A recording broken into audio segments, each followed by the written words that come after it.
Welcome to Mathematics with Dr. Kunti Mishra.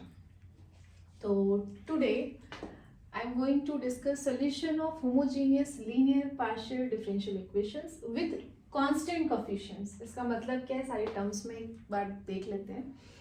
तो homogeneous का मतलब है कि जितनी भी टर्म्स हैं इसमें जो ऑर्डर है हर एक टर्म का it should be same. For example यहाँ पे x को दो बार ही डिफ्रेंशिएट किया गया है, एक बार x को एक बार y को, तो दोनों मिला के इसका भी ऑर्डर कितना है 2. In this term highest order is 2. तो तीनों ही टर्म्स का ऑर्डर जो है वो 2 है. एक भी सिंगल टर्म भी आपको ऐसी मिल जाती है जिसका ऑर्डर डिफरेंट है, then that becomes in homogeneous और non homogeneous partial differential equations. ठीक है. और लीनियर पार्शियल डिफरेंशियल इक्वेशंस की नीड के बारे में इसका इंट्रोडक्शन हम पहले ही दे चुके हैं. तो इसके सॉल्यूशन के लिए जैसे कि अपने पास ऑर्डिनरी पार्शियल डिफरेंशियल इक्वेशंस में दो पार्ट्स होते थे, complementary function and particular integral. इन दोनों को मिला के अपने को एक कंप्लीट सॉल्यूशन मिलता है. वैसे ही यहाँ पार्शियल डिफरेंशियल इक्वेशंस में भी है. तो here z is function of x and y. तो इसका सॉल्यूशन करने का मतलब we have to find z in terms of x and y. z is dependent variable on x and y. ठीक है. अब यहाँ राइट हैंड साइड में क्योंकि कुछ भी नहीं है तो pi विल बी 0. तो कंप्लीट सॉल्यूशन हमें सिर्फ और सिर्फ complementary function that is CF दे देगा. ठीक है. अब CF फाइंड करने का मेथड देखने जा रहे हैं. जब भी हमें CF या PI फाइंड करेंगे तो ये del 2 z over del x square D square जिसकी हम बात करें इसका कोफिशिएंट 1 ही रहेगा. ठीक है. इसका कोफिशिएंट 1 है और इसको हम शॉर्ट में ऐसा लिख सकते हैं. शॉर्ट में हम del बाई del x को कैपिटल D और del बाई del y को d डैश से रिप्रेजेंट करते हैं. ठीक है. तो अगर इसको हम लिखें तो क्या हो जाएगा, ये d square plus a1 d dash, एक बार x के रिस्पेक्ट में और एक बार y के रिस्पेक्ट में डैश ले रहे हैं और x के रिस्पेक्ट में सिर्फ d. तो ये क्या हो गया d डैश स्क्वायर और साथ में कोफिशिएंट है a2. ये तो हो गए ऑपरेटर्स और साथ में operator z is equal to 0. तो इसको डी डैश फॉर्म में हम ऐसे लिख सकते हैं. ये लिखने के बाद में इसके आपको करने हैं linear factors. Linear factors for example अगर मेरे पास ऐसे आ जाते हैं d minus m1 d dash into d minus m2 d dash z is equal to 0.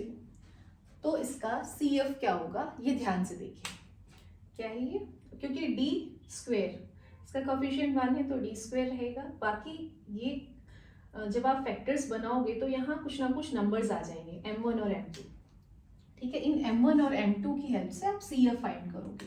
तो CF means your capital Z will be f1 first function जो हमने अज्यूम किया दैट इज f1.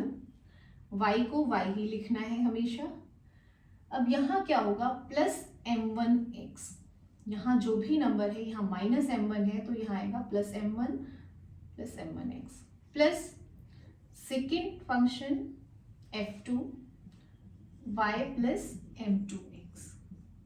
ये आया है इस वाले टर्म के लिए f2 y plus m2x. Where f1 and f2 are arbitrary functions. जैसे कि ऑर्डिनरी डिफरेंशियल इक्वेशंस में अपने पास कांस्टेंट्स आते थे, c1 and c2 were arbitrary constants. Here f1 and f2 are arbitrary functions. ठीक है. अब अगर m1 और m2 different है then this is the CF.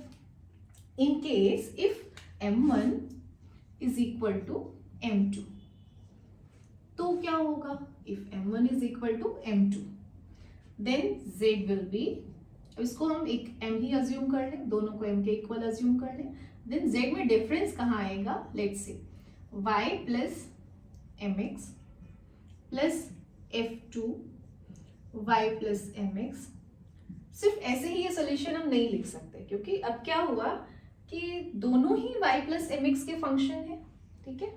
तो इनको अलग करने के लिए, लीनियरली इंडिपेंडेंट बनाने के लिए यहाँ हम मल्टीप्लाई करते हैं x की. तो for equal roots we have to multiply with this x always, जैसे कि हम ऑर्डिनरी डिफरेंशियल इक्वेशंस में भी करते थे. तो in that case z will be f1 y plus mx plus x times f2 y plus mx. ठीक है. ऐसे ही अगर ऑर्डर 3, ऑर्डर 4 की बात करें तो जितनी टर्म्स हैं उन सब के लिए आप अलग अलग फंक्शंस लिखेंगे. If we have ordered 3 partial differential equations, we will have 3 arbitrary functions. और जहाँ भी इक्वलिटी की बात आ जाएगी, कोई से भी 2 रूट्स आपके अगर इक्वल हैं वहाँ पे x से मल्टीप्लाई करेंगे.